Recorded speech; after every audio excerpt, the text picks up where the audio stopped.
আপনার পেজের সকল কিছু ক্রাইটেরিয়া ঠিকঠাক থাকলেও আপনার পেজের ভিউজ কম হচ্ছে বা ভিউজ কমে যাচ্ছে, আজকের একটি অপশন আপনাদের সাথে শেয়ার করব যার জন্য আপনার এই পেজের ভিউজ কমে যাওয়ার অন্যতম একটি কারণ। আমরা যখন আমাদের পেজে ভিডিও আপলোড করে থাকি, এই পেজের ভিডিও আপলোডের পর আমাদের পেজের কমেন্ট আসে। ভিডিওতে যে কমেন্টগুলো আসে, এই কমেন্টে রিপ্লাই করার জন্য আমরা যখন আমাদের ফেসবুক পেজে বা আমরা মেটা সুইটে যাই, অনেক সময় দেখা যাচ্ছে যে যখন প্রবেশ করি পেজে কমেন্ট দেওয়ার জন্য, তখন কিন্তু আমাদের ভিডিওটি প্লে হয়ে যায়। এই অটো প্লে হয়ে যাওয়ার কারণে ফেসবুক ধরে নেয় আপনার এই পেজে ভিউজ পরিমাণে বাড়ছে, আর এতে করে আপনার দেখা যাচ্ছে যে ফেসবুক পেজের আনইউজুয়াল অ্যাক্টিভিটিস ধরে নেয়। এই আনইউজুয়াল অ্যাক্টিভিটিসের ফলে আপনার পেজের ভিউজ কমে যায় আস্তে আস্তে।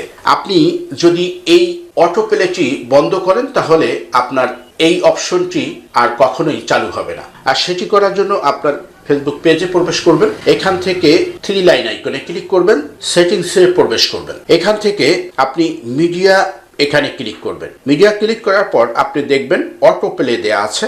আমার এখানে নেবার অটো প্লে ভিডিও দেওয়া আছে, আপনার উপরের যে কোনো দিকটিতে থাকতে পারে। আপনি সেটাকে নেবার অটো প্লে ভিডিও দিবেন, এতে করে আপনার পেজ যখন ওপেন করবেন আপনার ভিডিও অটো প্লে হবে না। আশা করি বুঝতে পারছেন। ধন্যবাদ।